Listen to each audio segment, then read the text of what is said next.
folks, here we are on the floor of Central Minex 2023, and we're about 40 minutes out from Eric Sprott's speech, which I have to go to another location. You'll laugh at this, and I may leave it in. I forgot to put the microphones on, so that was a little glitch, but we're back. Jeff Swinoga is with us. He's the CEO of Exploits Discovery Corporation. Jeff, go ahead and introduce yourself. Well, great. Well, I'm Jeff Swinoga. I've been in mining for about 25 years, mostly large companies, and it's just a pleasure to be in central Newfoundland. We're an exploration company looking for high-grade gold. We've got about 20 kilometers along the Alpine Fault, just north of Newfound Gold. We've got one of the largest land positions in the area, and so it's a pleasure to be here. We've got a great local team, and it's just great to be in Gander today. Jeff, what does it mean, Newfoundland, like there's such a buzz here, and this is one of the busier trade shows I've ever been at. A lot of students, which is great. Yeah. What does the gold business, it is gold you said, right? It is gold, yes, yeah. What does it mean to you and to this province? Honestly, we're seeing the early days of hopefully a mining district, a mining industry that's going to make everyone proud of what we're doing here. And it's so exciting because if you look at large districts like Quebec, like the Abitibi, like in the US, like Nevada, very large gold districts, we're seeing the early days of that here. So our view is here that just to be a contributor, creating jobs, creating awareness in the area, and again, having a team that's all local, they're passionate, they're inspired. Every day they're working hard in the field.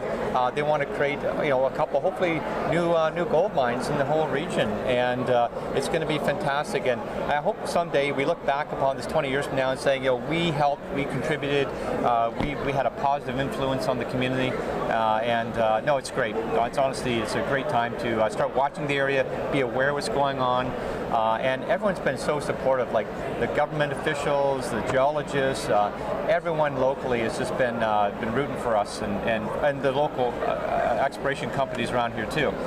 So money has really come into this area. Eric Sprott's a big funder of many of the companies here. This gold rush got reignited about 3 years ago with Newfound Gold when they found the Keats discovery, and then only along a 5-kilometer stretch, their market capitalization grew to about $1.2, $1.3 billion. And so there's other companies like Labrador Gold, which we'll probably be doing a podcast later on.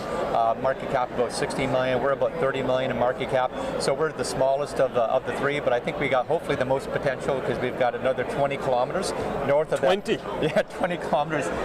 On the Alpine, north of those 5 kilometers that Newfound has. So we're excited. Early days for us, we're earlier than some of the other two companies, but well funded. We've got about $10 million in cash at the beginning of this year.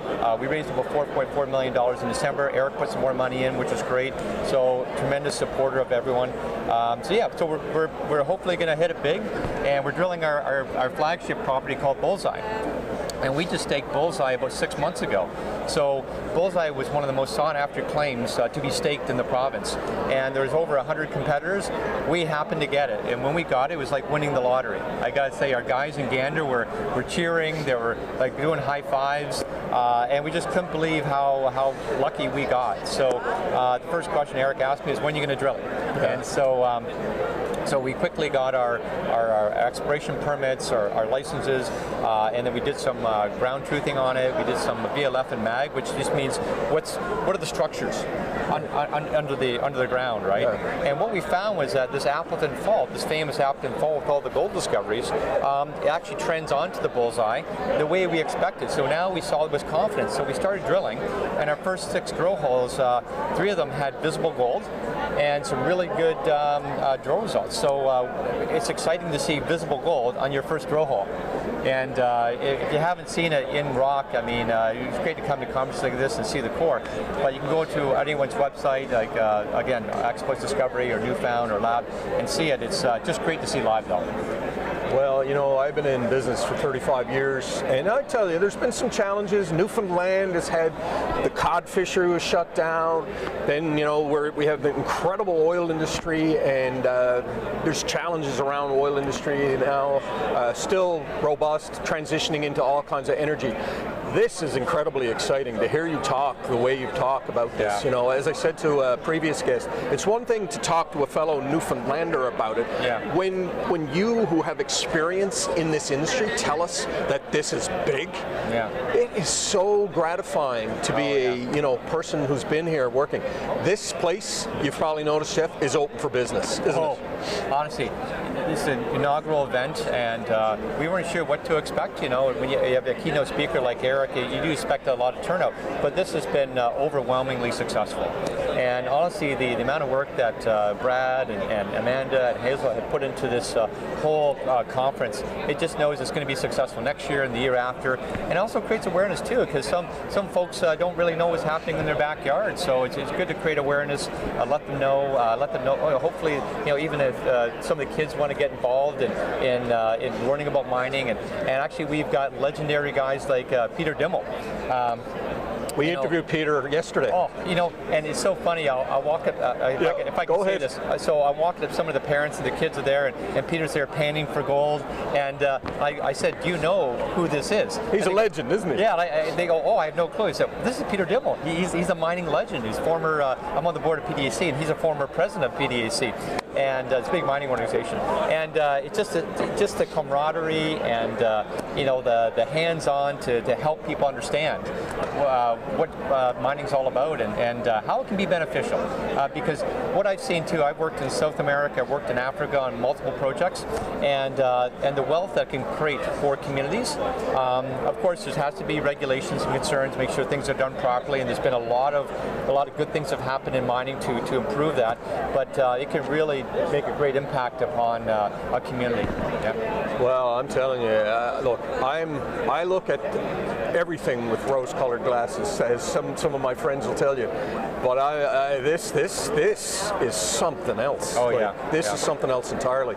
Peter actually said that he anticipates Newfoundland will have discoveries for at least the next 50 years. That's kind of hard to grasp, and if any of them are even remotely close to what we're seeing, this is huge, right? Well, the exciting thing, Jerry, as you probably know, maybe Peter mentioned it, but there are these multiple fault structures going through the province, and these are all mega structures, they call, right? They go all the way to Ireland, down to the U.S., and we're not quite sure which one is the most prominent, which one is the most deep-seated. Right now, Appleton's getting all the love and all because of recent gold discoveries that they've had, but we're not sure if Dog Bay is exciting. We've got some great targets on Dog Bay or Grub Line or GBP, so it's all so early. And we could see multiple discoveries along multiple fault lines, and like Peter said, Peter's the expert, but 50 years is probably a really good, maybe it's a conservative number, who knows. Well, it's interesting, and I don't know a lot. I really don't know a lot about your industry, and that's why I love being here. I'm learning, as many of people watching are, I'm sure. So gold mines traditionally are in some pretty challenging places, I guess, jungles and things.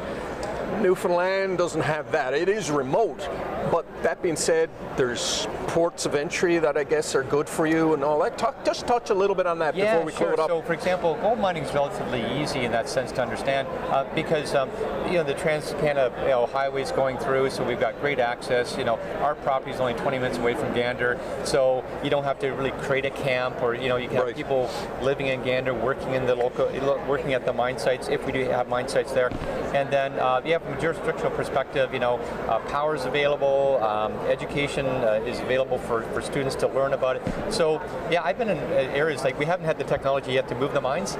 That's how we always joke about. But just being in a great community that's learning about what we're doing, how it can develop over time, how it can create a better future for their kids, how we can educate. It's all about creating that awareness because mining can be a beautiful thing for a community. This is the early days, so getting it right early is really important. Well, there you have it, folks. We are talking to Jeff Swinoga. Jeff Swinoga. The reason I'm struggling, his name tag is spelled wrong, but we worked on that before the camera went on. Jeff, thank you for bringing your expertise to this province. Thank you for telling everyone how important this is. We want the youth to recognize that there's incredible opportunity here in Newfoundland, Labrador. So we're on the cusp of something big, and I appreciate you joining us. Well said. Yeah. Thank you. Thanks, Jerry.